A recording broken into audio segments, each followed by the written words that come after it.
Been ready, right? Welcome. I'd like to welcome everyone out to our commission meeting. We are glad to be here today. It's a beautiful day outside.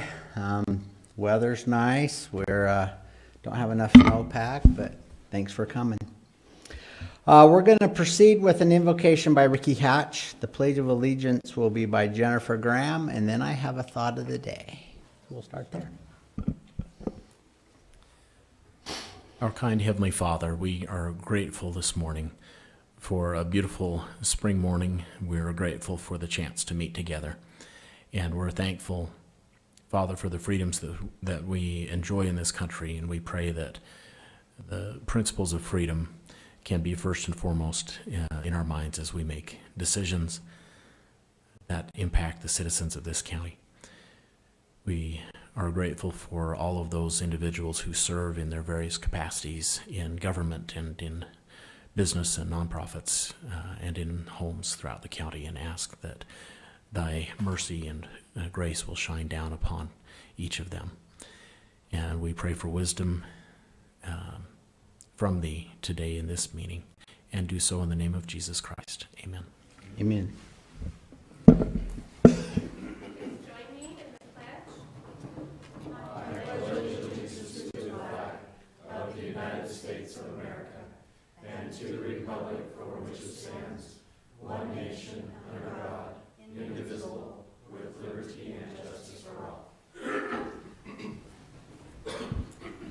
Thank you. Today, which some of you know and don't know, is International Women's Day. So I've got this quote that I thought was pretty interesting. Let us devote solid funding, courageous advocacy, and unbending political will to achieving gender equality around the world. There is not greater investment in the common future. So, that's my thought for the day. We're going to jump right into the agenda here. Since I was only a minute and a half late, that clock, so you know, is 5 minutes fast. That's on that wall there. And so you know, Matthew, along with your thought, we have a new group, an organization called E3, and we've accepted the Elevator Challenge, which is something we'll roll out here in the next little while. I'll just do a stay tuned for that. We'll explain it and go over what we've been challenged to do at another commission meeting. Does it have to do with not riding our elevator? No. Okay, thank you. E, presentation, Ogden Canyon Study. Our presenter is Chris Peterson. Many of you know Chris, many of you don't. Chris Peterson is with the Utah Department of Transportation. He's the director up here in our region. And he is a great partner working with On Roads. I want you to know that we work really close with them in the county, and we appreciate the working relationship that we have with them. Now, he doesn't give me all the answers I always love, but he has been just, for up here in our region, does a great job. So, Chris, we appreciate all that you've been doing, and we'll talk about this Ogden Canyon study we've been doing a while. Great, thank you, Commissioners. Thanks for the opportunity to present today for a few minutes. If I remember right, I think I heard in the hallway that the elevator challenge had something to do with holding commission meetings in the elevator. I like it. And it's got to be short enough that you can get it all done by the time you get to the top floor. So, But the problem with our elevator, it is so slow in this building. so you can have a large agenda. You can Yes, work yes, well. we could. So that would go great, because then that would help me be a quicker speaker probably. So anyway, I want to spend just a few minutes today talking about the current status of the Ogden Canyon study. If you recall, back in April of 2015, we began what was called Phase 1, if that worked. So, excuse me, Phase 1 of the study, which involved looking into several different issues associated with transportation up and through the canyon. Phase 1, we looked at right-of-way, we looked at geotechnical issues, we looked at a myriad of different issues. And then right now, we're currently in the middle of Phase 2 of that study, which we have broken out the work and the look that we're doing into some focus groups, some technical committees, and really get into the nuts and bolts of what the transportation opportunities are up through the canyon. So the one thing I want to stress is that as we move forward with this study, we are not looking for an outcome necessarily. We're not looking for a project. And when we get done with the study, it's not going to say, okay, now this is not an environmental clearance, so we're not going to say, all right, let's go now widen the road or let's go do this. This is a planning study as to what the long-term transportation opportunities are in the canyon. So if you notice from the slide that a significant amount of the work that we have done has been involving the public in what they believe we should do up the canyon. This is a planning study, it's not engineering, so we really rely a lot on what the public wanted to know. So we've done a GIS-based comment where we've solicited comments from folks and let them put their comments out there. So if you look at the map has a lot of red dots over it. Most of them are in the canyon, but this is open enough that anybody that had a comment anywhere, including out in Clinton, if they wanted to, they could give us a comment relative to what they were thinking about at the time. So you'll notice, though, that we did get over 400 comments back on that, and we believe that it's been quite valuable to do that. So associated with that, we also did a public opinion survey, and we received more than 800 surveys back. And the biggest issue that we identified through that survey was safety, and many people are concerned about the safety in the canyon, both from a motorist standpoint, from a pedestrian standpoint, from a bicycle standpoint. The big issue, and we all drive it, we've all been up that canyon several times.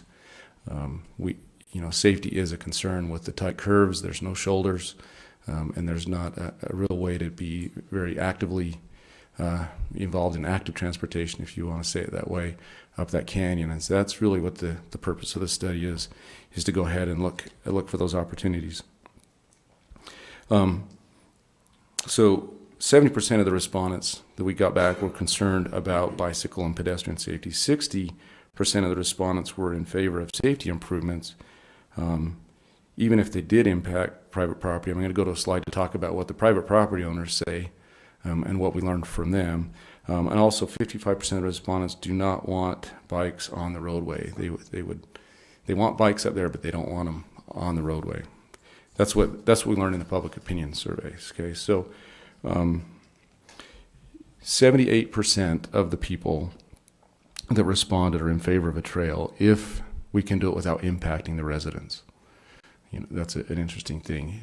Everybody wants it if we don't impact the residents. 75% of them want a trail that allows bikes up and down the canyon. We didn't ask where, we just said, do you want a trail? And that's what those are pretty big numbers. But of the 130 residents up the canyon, 55 of them responded back to us. They're very concerned about their private property rights. They're concerned about safety. They're concerned about environmental impacts, aesthetics, trash, lots of different issues if there were to be a trail built or any improvements made up there. But overall, I think this has a little graphic. That's pretty cool, huh? Overall, people want to be able to get up and down the canyon. They want to be able to recreate up in the canyon, as long as we don't impact those who are already there. That's generally what we have heard. So some of the stuff that we've been doing is in order to find out this information. We've done the public opinion surveys, but we've also been sitting down with focus groups, with management committee meetings. Commissioner Bell is on the management committee. We've had a couple meetings with them. We have some more scheduled in the future. Technical committee meetings with members of staff from Weber County and other folks who are understand the technical issues associated with transportation through the area involving UDOT in the county. So also focus groups that are made up of residents in the area, residents who are not in the area, and we've tried to set up these groups with a broad base representation, if you so, from the general public. And so we've broken the focus groups down into an active transportation component, into a roadway component, and an environmental component, so that we can kind of get the different feel for the different folks and what they believe is important. So what we learned so far, that the focus groups do not want us to make it a 45-mile-an-hour roadway. They don't want us to make it a freeway. They don't want it to be a 5-lane roadway. But what they do want us to do is improve some of the sharp curves that are up there so that it can be a a consistent speed and it can be a regular speed. So if you were to break the canyon, we broke it down into 3 different segments regarding the roadway section. With those 3 different sections, the lower sections are 35 is what they're recommending, and then the one section in the tightest area of the canyon would be 30. That's the recommendations that focus group has made for us regarding the roadway. The other recommendation is that we would make a 4-foot shoulder on the uphill and on the downhill side. So basically 4-foot shoulders for both directions. That would allow a bicyclist, if they were so inclined to ride the canyon, could have a place for them to be. Whereas right now you have maybe a 1-foot shoulder in many locations, and they simply cannot traverse the canyon, in our opinion, safely. So that's the recommendation of the roadway group, is that we would put wider shoulders in there. That would improve the safety not only for the motorist, but also for anyone who is so inclined to ride their bike up the road. And there's many who do that today. In fact, we have a picture where somebody had pulled off, and there's a platoon of bicycle riders riding down the shoulder of the road, and right behind them is a concrete truck, just right in the narrowest part of the canyon. And so there are opportunities that we can do to make that and improve that. Active transportation focus group. So we also asked our active transportation group, what do you think we should do? And as we sat down with them, their recommendation at the current time, and we're not done, and this is not a final recommendation, but their recommendation is to make a paved trail up the canyon and a portion of the way up to the vicinity of, if you want to call it, the Narrows or Peary Camp, or right up in that lower portion of the canyon. Their recommendation is to make a paved trail up to that point, and then take unpaved trails or gravel trails and go the rest of the way up the canyon. That's what that group has recommended to us as well. We've identified several different potential alignments for a trail from that Peary Camp up. And some of them are up on the South Hill, some of them are through the middle of the canyon. We're still working through that process to identify what maybe they should be. Well, at this point, we don't believe that the study is going to recommend a specific location. Rather, it will identify potential locations for the trail. So what we're finding is that we don't have consensus on where it should be. So our opinion right now is we'll identify locations where it could be, and then we can start, we can turn this over to the county, since this is in the county area, and you can start moving forward with opportunities. So part of what it would entail as we move up that canyon, probably crossing back and forth a few times, don't know how many, with either bridges or tunnels underneath either one. I mean, that's correct, and some of the different concepts that are out there are, there's several locations where retaining walls would be needed, a box culvert, say, to get underneath the roadway. I don't believe at this point any of the concepts have a bridge going over the top. I think they were all underneath at this point. they were all tunnels. Okay. Ultimately, we still have several more months of studying, of talking, of working through with the different focus groups to get to a solution. But that's where we sit right now with those different trail alignments. So let's talk about bikes in the Narrows. Narrows is a tough area. So you have an area where trails would impact residents and they'd be in their backyards, but then you also have the Narrows there, which is very constrained with the mountain, with the river, and with the roadway, and how do you get that through there? There are areas where we talked about doing that 4-foot shoulder. There may be areas where we have to cut into the mountainside. There may be areas where we have to span over the top of the river a little bit. Maybe not put the river in a box culvert, not hide the river, but there at some point in those Narrows areas we're going to have to go one way or the other. Cantilever over on that. So we asked the environmental groups, which would you prefer? And their preference. Now this is an environmental study and it's not a definitive response back from any specific agency. It doesn't give us a technical direction to go, but is that they would prefer that we go over the river rather than cut into the mountain. And that's what our focus group said. So ultimately, we have not made a decision which way we're going to go. That will be an environmental permitting issue as we decide to start moving forward. This year, UDOT has a project in there to take care of about 500 feet. Is it 500, Rex? Yep. about 500 feet in the one narrow spot where currently, if trucks and trailers are going through their boat trailers or semi-trailers, they'll rub the edge of that barrier, and it's often pushed into the river. So we're going to go widen that section and put some shoulders in there and build that out a little bit better. For 500 feet, it's going to cost us over $2 million. It's just a little estimate. When you say you're going to widen it, how are you going to widen it? We're going to add retaining wall, and we'll go right to the edge of the river, down in the river. So we're not going to cut into the mountain, so we're going to go into the river. We have permission, we've got environmental clearance to do that for that specific location, but each location in the future would have to be evaluated on its own merits. So instead of the thing sitting in the roadway, you're gonna hook it to the thing and it'll be right even with the river. Yeah. The wall side, the wall will be there. Then on the other side, they'll cut into the dirt, put a little retaining wall and try to come up with a foot or two over there. We're trying to come up with a few feet, yes. Environmentally, why is it more acceptable, for lack of a better word, to cut into the river rather than cut into the rock? It is not necessarily. So what we have to do is we have to look for the least damaging alternative. And so the mountain has value from an aesthetic standpoint, from a rockfall standpoint. There's a lot of different logistical issues associated with it. So we have to weigh those versus the impacts to the wildlife and the fish and the fisheries and the overall impact of the river too. So we just have to evaluate both of them. And Because it just seems like in Provo Canyon, is that where we drove up through Provo Canyon and they cut into the mountain everywhere to Sunday. I mean, there's more retaining walls up that canyon than I've ever seen. yeah, you're exactly right. But you'll also notice that there's a tunnel, and that tunnel is there because that part of the mountain could not come out. Okay. They couldn't remove that portion of it. Yeah, and that was my only question. Why? Seemingly to me, there's more aesthetics to the river than there is to the mountain on the road. But it's just, it will I'm a depend river on- guy. Yeah, exactly. It'll depend on which person you ask as to which that is, and so the study is not going to recommend one way or the other. As each project is defined in the future and as each opportunity is found, at that point we'll make the proper environmental decision on which the least damaging alternative is.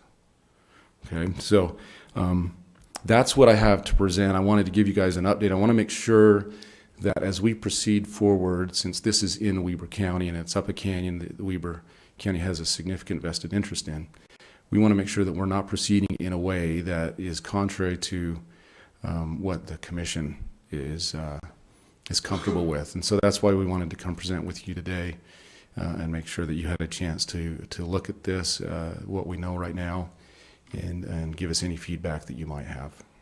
So, Chris, are we able to go from where the trail ends in the mouth of the canyon to where Perry Camp is? We have some right of way on the one side of the river, other than down around the waterfall in the end. Have we figured a way to get from there to Perry Camp? There are some concept drawings out there. The majority of that right-of-way is owned by a public entity, and so the real question with right-of-way would be Perry Camp and above.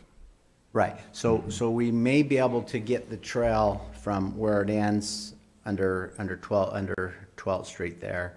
We may be able to get the trail to Perry Camp, but then between Perry Camp and the top of the canyon is where is the big issue right now. Yes.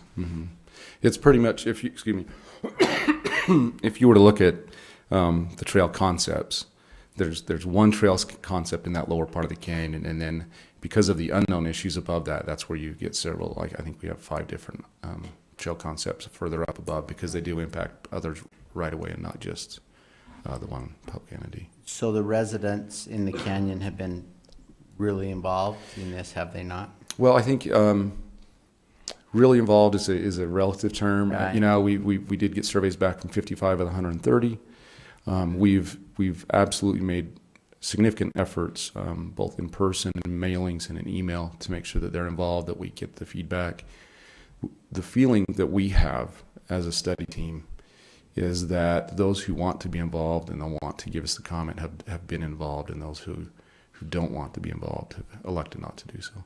So when we started this project a few years ago, I was getting quite a few pretty negative emails.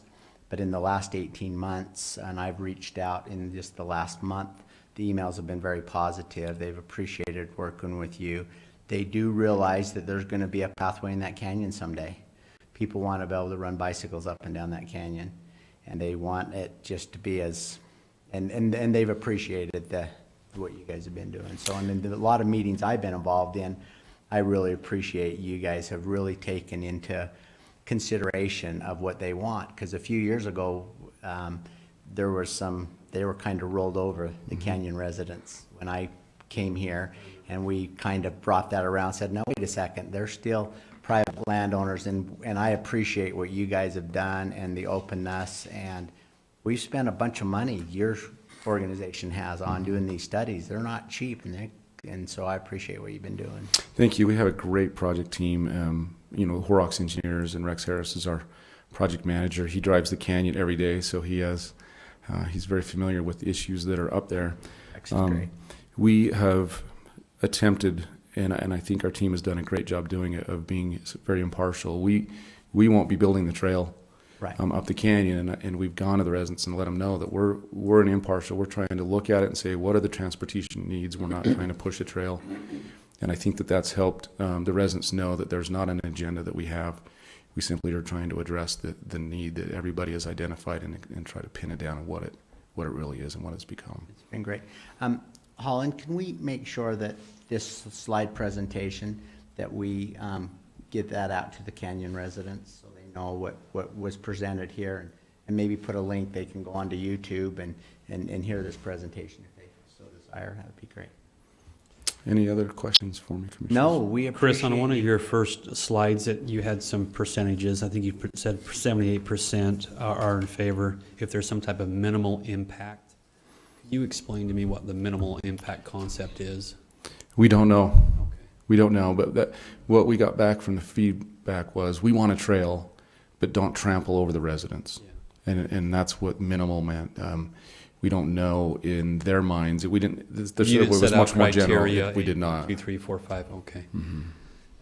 And where do you think the feeling is starting to go? Do you think there's starting to be some acceptance and they want to start being part of the process so they can minimize that impact, or some of them are still just bunkered down? I think that there's some that are in all the different phases, but what we are hearing, people know that someday there will be a trail up the canyon, and there should be a trail. Our belief is that if the trail goes part way up the canyon, and the residents up there recognize it as an asset to them, as compared to a liability, whereas they're not seeing issues with trash, they're not seeing an increase in crime, they're not seeing an increase in problems in their community, as it provides a gateway, to use a different term, I don't know, but for others to come into the community. And as they see that it's not a problem, then I think that some of the hesitancy that you're seeing by those that live up the canyon will go away even further, and the trail will probably be able to continue further up. But I think that you need to take some initial steps. And you guys mentioned Pearl Canyon, and I used to live in Utah County, and I've been up that trail in Pearl Canyon before, and it used to end, and then progressively it's pushed a little bit further up, and it's a little further up. And as you start to understand and see the value of being able to get connected to nature, and do it in a way that's not impactful to the community, then the community says, okay, I think we can pallet a little bit more. And I expect it'll take time, but that's the feeling that we get, as the residents know. There's some business owners up there that are in favor of the trail. There's some that are indifferent to it, and so you still have a wide variety, and I think that's why we don't have consensus on a trail location in that upper part of the canyon. So Commissioner Bell has spent a little more time on this than I have. I know that there were some issues, and it's probably between the camp and the top, where the trail would be directly impacting fairly close to residents. Is that the general area that we were talking about earlier? Get right into the trail was right in people's backyards, and have we mitigated that, or is there an alternate plan? Was that when you're going to cross the street? They don't have a plan for where the actual pathway will go, but they have consensus is that we need to go up there. So there may be areas where you have a shoulder of the road and you have a concrete barrier to protect the bike path along the road. There may be some area where it goes behind. So I thought he said there were 4 or 5 different options. So yeah, I have a slide with some draft. Okay. So if you look at this slide, Is it the Perry Oh, yeah. Camp, is it the Perry Camp up to the top? Is that where we're having impact, To right? Perry Camp is going to be okay because we have Yeah, that's what I'm talking about. Is it from Perry Camp Perry to the Camp top? up. yes, Is yeah. that the issue is? Issues will be. Have we been able to address? Well, yeah, we've identified some. Sometimes it was like 10 or 15 feet or. Yeah, it could be. So what we have said is we don't have a specific trail a location we want to put the trail up there. It could go here, it could go here. And so if you look at the different green lines that are on the map, you can see that we've identified several different locations where it could be. But as a planning study, we are just going to say it could be here. It could be in any one of these locations. And until the time is appropriate, one won't be selected. We won't. And so there have been different lines that have been drawn. Some have been within 15 feet of different property lines. What we said is that's fine. That's an option. Here's another option, and one of the options that you'll notice is up above, right by the word Perry. That's a trail that's clear up on the side of the mountain, and that avoids everyone. You have to do some steep climbing, but that gets you up and out of everybody's hair, and then you can, once you get up to the elevation where the trail starts to follow basically a flat grade all the way up the canyon to the dam. So we also don't have permission yet, and we don't have consensus from the Bureau of Reclamation and from Pine View Water. There's still a lot of meetings that are going on so that we can try and pin down what some who have control over property would prefer, what they would not. So this is not a study where we're going to push any specific. Wonderful. Last question. Sure. So money usually ends up being the factor on whether these projects moving forward. So just a question I have is cantilever versus cut. And we're looking at environmentally which one is more aesthetic and those type of things. Sometimes what will come down to is what we can afford. Mm-hmm. So when we're looking at one versus the other, which one is less expensive? I couldn't tell you because it depends on the slope of the roadway above. But let me clarify that, because in that area where it's cantilever and where it's cut, we're talking about adding the 4-foot shoulders to the roadway. That would be the responsibility of the Department of Transportation. That would be a UDOT, because that's really a UDOT roadway feature that we're trying to do to improve safety and improve the thing. So that wouldn't be a responsibility for the trail. The trail, if you start getting down into the bottom where you try to come across the river and you got to do that cantilever cut, it really depends on the geology, on the type of rock, if you can just cut the rock and go vertical with it, or if you have to slope it back. And in that canyon, if you had to slope that back at all, you might chase it clear to the top of the mountain. So it really depends on each specific location. Sometimes cantilever, it may not be very much, but as we're finding out, it's certainly not cheap to do 500 feet of retaining wall down in that real narrow area. So yeah, I couldn't answer that question. Well, that was a great answer. You officially passed the political answer Thank you. test. You're Thank welcome you. to come up and take the test. Yes, so let me just say one more thing about that Area 1 up there. As we've been studying this and talking about it, the canyon in general, my observation is we can fix a lot of things other than Area 1. Area 1 is going to be where, I don't know the cost, but probably the most of all the rest put together, because we're river and we're land. So we've got to go through EPA. We've got to go through Army Corps of Engineers because we got water there. So it is a major, major project with all the federal guidelines that we'll have on that. And so that is going to be our biggest portion of the canyon. The rest of it, yeah, there's issues here and there, but there's issues we can probably deal with a little more easier because it is so narrow down there. I mean, 2 trucks can't pass, 2 semis can't pass in some of those areas. They just can't. There's just not enough room. So we appreciate what you're doing. We appreciate you putting the little blocks back on the road whenever they knock them in on a regular basis.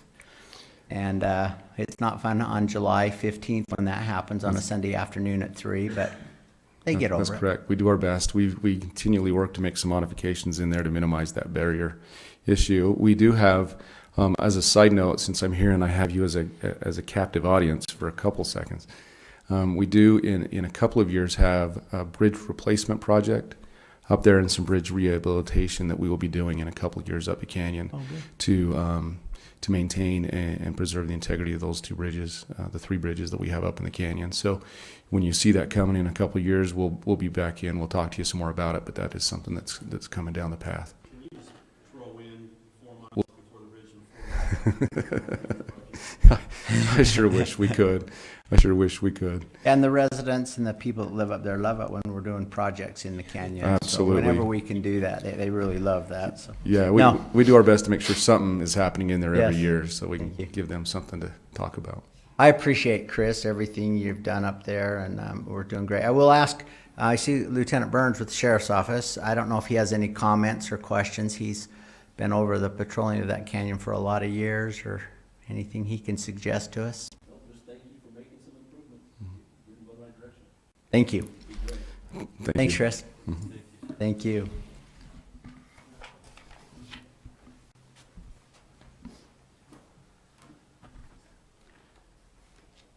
Wait for the lights come on, so, oh, my light's on here, so. A little shiny with that here, but I'll get started here. We're gonna go to F, consent items. Number 1, request for approval of purchase orders in the amount of $53,275.61. Number 2, request for approval of warrants 40-2487 to 40-2679 in the amount of $368,681.82. Number 3, request for approval of minutes to the meeting held on March 1st, 2016. Number 4, request, hey, thanks for coming, guys. Appreciate all your work in that canyon. We'll be seeing you at the next meetings. See you guys. Number 4, request for approval of an amendment to a real estate contract of purchases and sales by and between Weber County and the State of Utah Department of Administrative Services Division of Facilities, Construction, and Management. Number 5, request for approval of a contract by and between Linderman and Linderman MGMT Management for development and partnership consulting services. And number 6, request for approval of retirement agreements by and between Weber County and the following: Joan C. Carpenter and Wayne M. Smith. Ricky, didn't spend much money this last time. No, have we? it's this is a light week on both the purchase order side and the check Great. writing side. We had 27 purchase orders that made up the amount of $53,000. Just under half of that, or 41%, $22,000 was for the library, and that was kind of split between software renewals, some DVD and CD dividers, and the summer reading program supplies. They're just already getting ready for that. 21%, or $11,000, was for the transfer station, and that was primarily temporary staffing requests and some diesel fuel that they bought, or that they want to buy. And then 19%, or $10,000, is for the roads department, and that is for a drainage pipe. As far as checks are concerned, we wrote 193 checks this week for a total of $369,000. It's a lot of money, but comparatively, it's a pretty low amount for a week. 20% of that, or $72,000, was for the library, and that was split between basically interactive materials, books, materials, and electronic content. 12%, or $43,000, was for the conference center, and that went to utilities, pretty expensive utilities, and contract labor, primarily kitchen and banquet help. 10%, or $38,000, was for dispatch, and that was mixed primarily between equipment maintenance and their telephone service. 8%, or $29,000, there are two sections for that. One was for the jail, and that was almost exclusively for inmate meals and supplies. And then IT replaced some switches out at the jail, and that was another $29,000. And then 5%, or $20,000, went to corridor preservation. Again, these are not so much county funds, they're corridor preservation funds, and that went to the North Ogden Monroe Boulevard project. Great. Any more comments, Commissioner? Consent item number 5, if I can just add to the very end of that, subject to final changes agreed upon by both parties. And I will make a motion that we adopt the consent items as read. All right, any more discussion? Seeing none, I'll call for the vote. Oh, I second it. Now, any more discussion? Seeing none, I'll call for the vote. All in favor, say aye. Aye. Aye, consent items passed. Now we're going to action items G. Number 1, request for approval of a right-of-way contract by and between Weber County and Jessica and Matthew Peterson, parcel 123, for the 12th Street project. Jared, we've got to be getting dang close to those parcels out there, aren't we? Yes. How And close Good morning, are we? Commissioners. This, well, there's just a minor change on that. It's actually on 3500 West. Oh, that's 3500. They live on okay. 3500. We have one resident left on 3500 West. Wow. So, and then on 12th Street, just a handful. So Good. we are getting closer. I see we're busy working in all the neighborhoods. Yes. I see up in my neighborhood, we got great big pipes and shutting down roads, and it's All for a awesome. good cause. Yes, it is. Thank you. I'll make a motion that we approve contract as read and amended to include 3500 West. I second it. Any more comments on that? Seeing none, I'll call for the vote. All in favor, say aye. Aye. Aye, it passes. Number 2, request you. for, oh, thank you. Thank you, Jared. Number 2, request for approval of a contract by and between Weber County and Marty Mobley for the Weber County Livestock Show to be held at Golden Spike Arena Center on April 22nd and 23rd. And we have Jennifer Graham here. Hi, Jennifer. Hello, good morning. This is a contract for an event. We basically work with Marty Mobley to come in and put on this Weber County Livestock Show. It's a little bit of a county-sponsored event, something we do to keep the kids involved in the livestock program. We also try and schedule it right around the Weber County Dairy Day so that the two shows are able to share some of the resources when possible. So, It's great. It's a great program. We've just been doing this a few years, but I think it's a great thing we're doing. So, it's your pleasure. I'll make a motion that we approve the contract by and between Weber County and Marty Mobley for the Weber County Livestock Show to be held at Golden Spike Center on April 22nd and 23rd, 2016. I second it. Any more comment? Seeing none, all in favor say aye. Aye. Aye, passes. thank you. Thanks, Jennifer. Number 3, request for approval of a real estate purchase and sales agreement by and between Weber County and Ogden City for parcel 11-111-009. And our presenter is Rick Grover. Good So morning, you've left Commissioners. Ogden, you've come to Weber County, and you're bringing their property with you? Yeah, and Thank you. we're getting $300 out of it, maybe. Wow. Yeah, geez. You're taking care of us, aren't you? You're so glad to have you with the county. Hey, likewise. So we have a small 5-foot strip, and it goes 152 feet in depth. It's only 760 square feet in size. We have no public need for this from the county's perspective. They're widening Harrison Boulevard, and they're using that as part of this process. That's awesome.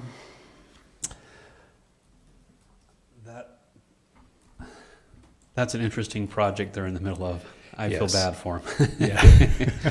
You know, it's very difficult because the road was never wide enough and the traffic has become so congested there, they have to widen it, but there's a lot of pain involved in it, so. Yeah.